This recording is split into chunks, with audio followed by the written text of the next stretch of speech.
स्वागत है मेरे YouTube channel Navdeep study centre में। तो आइए आज की इस क्लास में हम लोग देखेंगे क्लास 10th हिस्ट्री का यानी कि इतिहास का जो पहला चैप्टर है यूरोप में राष्ट्रवाद, उसके सभी ऑब्जेक्टिव प्रश्न को हम लोग देखेंगे। तो आज का टॉपिक है हिस्ट्री का लेसन 1 यूरोप में राष्ट्रवाद। इसका सभी ऑब्जेक्टिव प्रश्न हम लोग देखेंगे। तो चलिए वीडियो को स्टार्ट करते हैं। पहला क्वेश्चन स्क्रीन पे देख सकते हैं, कहता है इटली एवं जर्मनी वर्तमान में किस महादेश के अंतर्गत आते हैं। तो इसका हो जाएगा यूरोप, यानी कि यूरोप महादेश के अंतर्गत जो है इटली और जर्मनी आते हैं। चलते हैं नेक्स्ट क्वेश्चन। आगे देख सकते हैं 2 नंबर क्वेश्चन कहता है कि फ्रांस में किस शासक वंश की पुनर्स्थापना वियना कांग्रेस द्वारा की गई। यानी कि फ्रांस जो है वहाँ वियना कांग्रेस द्वारा किस शासक वंश की स्थापना हुई। तो बुर्बो वंश की। वियना कांग्रेस जो थे वो फ्रांस में बुर्बो वंश की स्थापना किए थे। आंसर गॉज हो जाएगा, उसका सही आंसर हो जाएगा। चलते हैं नेक्स्ट क्वेश्चन की तरफ। आगे देख सकते हैं 3 नंबर क्वेश्चन कहता है कि मेजनी का संबंध किस गठन से था। बहुत VVI क्वेश्चन है ये। तो कार्बोनरी, कई बार पूछा है एग्जाम में, कार्बोनरी यानी कि मेजनी का जो गठन है संबंध है वो कार्बोनरी गठन से था।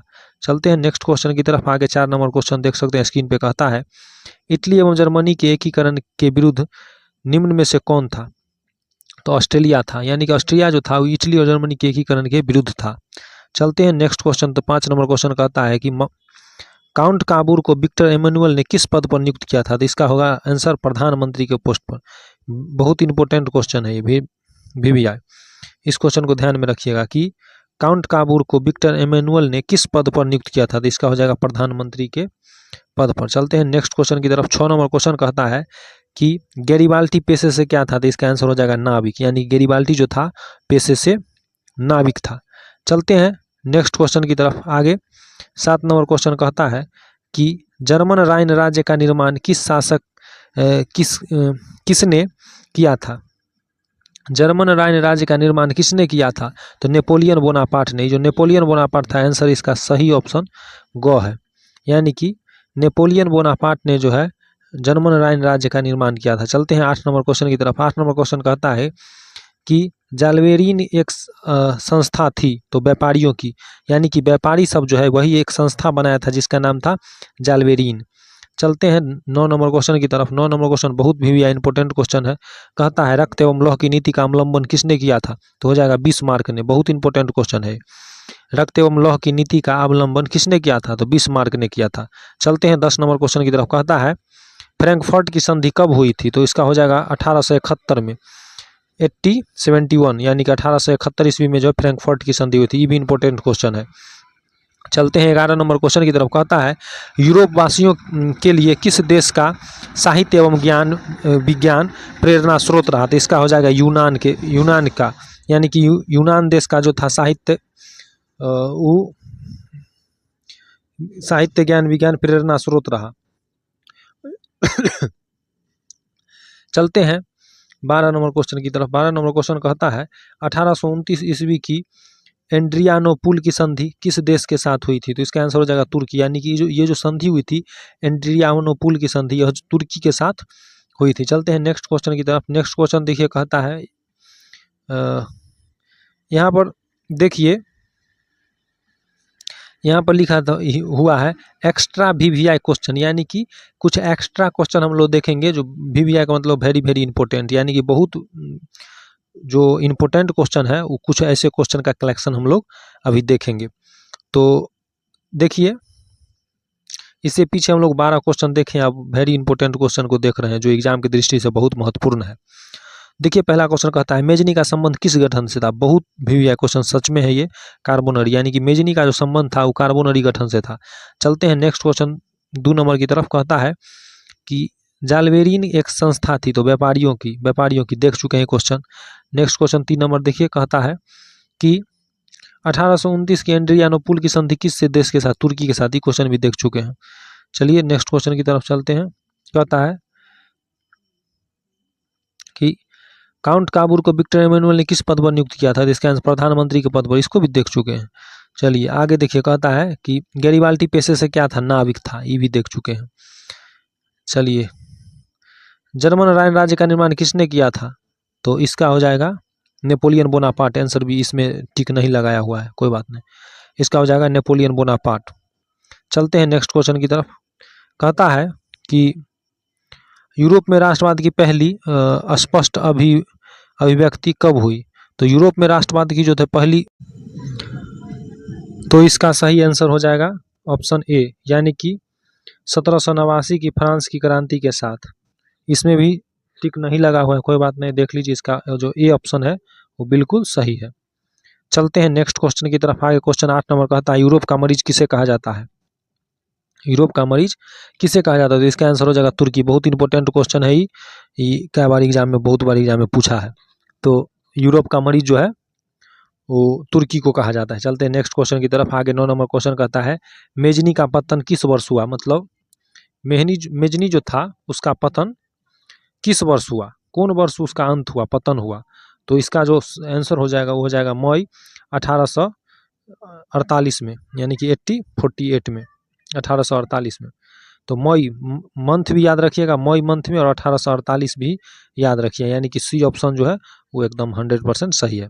चलते हैं 10 नंबर क्वेश्चन की तरफ। आगे 10 नंबर क्वेश्चन कहता है फ्रांस में किस शासक वंश की पुनर्स्थापना वियना कांग्रेस द्वारा की गई थी? इसका बुर्बो वंश का ही क्वेश्चन हम लोग देख चुके हैं, बुर्बो वंश का। आगे चलते हैं नेक्स्ट क्वेश्चन की तरफ। आगे क्वेश्चन कहता है इटली एवं जर्मनी के एकीकरण के विरुद्ध निम्नलिखित में से कौन सा देश था? तो इसका आंसर हो जाएगा ऑस्ट्रेलिया, यानी कि इटली और जर्मनी के एकीकरण के विरुद्ध जो है वो ऑस्ट्रेलिया देश था। सी ऑप्शन एकदम सही है। उसका देखिए 12 नंबर क्वेश्चन कहता है इटली एवं जर्मनी वर्तमान में किस महादेश के अंतर्गत आते हैं? तो इसका हो जाएगा आंसर यूरोप में, यूरोप के महादेश के अंतर्गत आते हैं। उसका 13 नंबर क्वेश्चन देखिए कहता है रक्त एवं लौह की नीति का अवलंबन किसने किया था? तो बिस्मार्क ने किया था, ऑप्शन सी एकदम सही है। आगे देखिए 14 नंबर क्वेश्चन कहता है यूरोप वासियों के लिए किस देश का साहित्य एवं ज्ञान विज्ञान प्रेरणा स्रोत रहा? तो यह उसका सही आंसर हो जाएगा डी, यानी कि यूनान। चलिए आगे देखते हैं 15 नंबर क्वेश्चन कहता है कि फ्रैंकफर्ट की संधि कब हुई थी? 1871 में हुई थी। ये ऑप्शन जो है वो सही है। चलते हैं नेक्स्ट क्वेश्चन की तरफ। 16 नंबर क्वेश्चन कहता है किस युद्ध के बाद जर्मनी का एकीकरण पूरा हुआ? तो सीडन के युद्ध के बाद, यानी कि बी ऑप्शन सही होगा, सीडन के युद्ध के बाद। चलते हैं 17 नंबर क्वेश्चन की तरफ। 17 नंबर क्वेश्चन कहता है कि यंग यूरोप की स्थापना किसने की थी? तो मेजनी ने की थी, मेजनी ने, यंग यूरोप की स्थापना मेजनी ने की थी। चलते हैं नेक्स्ट क्वेश्चन 18 नंबर की तरफ। कहता है यंग इटली की स्थापना किसने की? तो ये भी मेजनी ने की थी, यानी कि यंग इटली और यंग यूरोप दोनों की स्थापना मेजनी ने ही की थी, आप लोग ध्यान में रखेंगे। चलते हैं 19 नंबर क्वेश्चन की तरफ। कहता है कि सीडन का युद्ध कब हुआ? तो 1870 ईस्वी में, यानी कि 1870।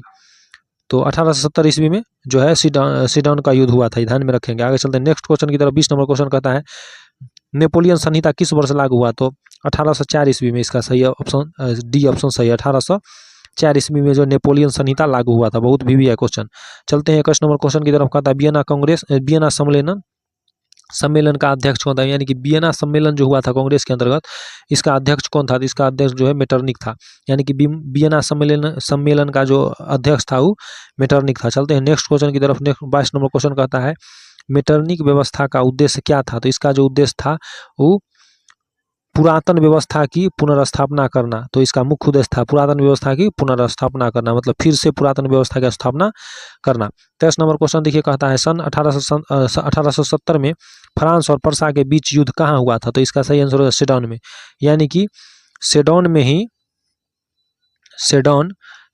ही जो है युद्ध हुआ था फ्रांस और पर्सा के बीच।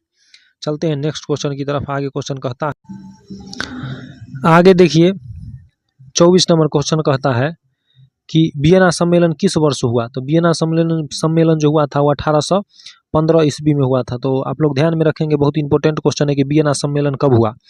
तो इसका आंसर हो जाएगा ए, यानी कि ऑप्शन ए, 1815 ईस्वी में वियना सम्मेलन हुआ था। चलते हैं नेक्स्ट क्वेश्चन की तरफ। कहता है कि वियना किस देश की राजधानी थी? तो ऑस्ट्रेलिया की, यानी कि ऑस्ट्रेलिया की राजधानी जो थी वो कहाँ थी? वियना थी। तो इसका सी ऑप्शन एकदम सही हो जाएगा। आगे देखिए 26 नंबर क्वेश्चन कहता है कि क्राइमिया का युद्ध जो है किस वर्ष हुआ था? यानी कि क्राइमिया का युद्ध किस वर्ष हुआ था? तो इसका हो जाएगा 1854 ईस्वी में, यानी कि ये ऑप्शन जो है बिल्कुल सही है, 1854 ईस्वी में क्राइमिया का युद्ध हुआ था। आगे चलिए 27 नंबर क्वेश्चन देखते हैं। राष्ट्रवाद की अवधारणा का जन्म किस घटना से माना जाता है? यानी कि राष्ट्रवाद की अवधारणा का जो जन्म हुआ वो किस घटना से हुआ था? फ्रांस की क्रांति से, यानी कि फ्रांस की क्रांति से क्या हुआ? राष्ट्रवाद की भावना का जन्म हुआ।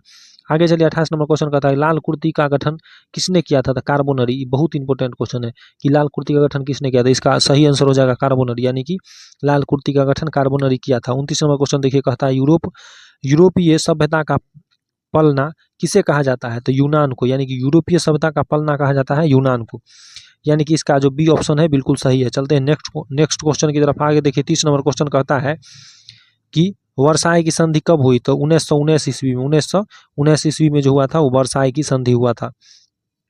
तो इसका यानी कि सी ऑप्शन बिल्कुल सही है। चलते हैं नेक्स्ट क्वेश्चन की तरफ। आगे क्वेश्चन देखिए 31 नंबर कहता है कि मेटरनिक क्या था? तो मेटरनिक जो था प्रतिक्रियावादी था, यानी कि प्रतिक्रिया करने में आगे रहता था, प्रतिक्रियावादी था। तो मेटरनिक क्या था? तो इसका आंसर सी हो जाएगा, ऑप्शन सी हो जाएगा एकदम बिल्कुल सही, प्रक्रियावादी था। चलते हैं नेक्स्ट क्वेश्चन की तरफ। आगे 32 नंबर क्वेश्चन देख सकते हैं यहाँ पे स्क्रीन पे कहता है मेटरनिक का पतन कब हुआ? तो ये हो जाएगा 1948 ईस्वी में, यानी कि 1948 सॉरी 90 सही है सही। तो 1948 ईस्वी में। चलते हैं नेक्स्ट क्वेश्चन की तरफ कि आगे 33 नंबर क्वेश्चन कहता है बिस्मार्क क्या था? तो बिस्मार्क जो हो जाएगा कूटनीतिज्ञ था। आप ये भी बहुत इंपॉर्टेंट क्वेश्चन है कि बिस्मार्क क्या था? तो बिस्मार्क कूटनीतिज्ञ था। चलते हैं नेक्स्ट क्वेश्चन की तरफ कहता है 34 नंबर क्वेश्चन कि इटली एवं जर्मनी के एकीकरण के विरुद्ध कौन था? तो ऑस्ट्रेलिया, यानी कि इटली और जर्मनी के एकीकरण के बीच में क्या था? ऑस्ट्रेलिया था, यानी कि बी ऑप्शन 100% सही है। चलते हैं नेक्स्ट क्वेश्चन 35 नंबर की तरफ। तो नेक्स्ट क्वेश्चन कहता है, देख सकते हैं स्क्रीन पे कि इटली के एकीकरण का तलवार कौन था? यानी कि इटली का जो एकीकरण उसका तलवार कौन था? तो गैरीबाल्टी हो जाएगा इसका सही आंसर। इस प्रकार हम लोग पहले चैप्टर इतिहास के जो क्लास 10th के इतिहास के जो पहले चैप्टर यूरोप में राष्ट्रवाद, इसके सभी ऑब्जेक्टिव प्रश्न को देखें। नेक्स्ट वीडियो में हम लोग देखेंगे अगले चैप्टर को। धन्यवाद।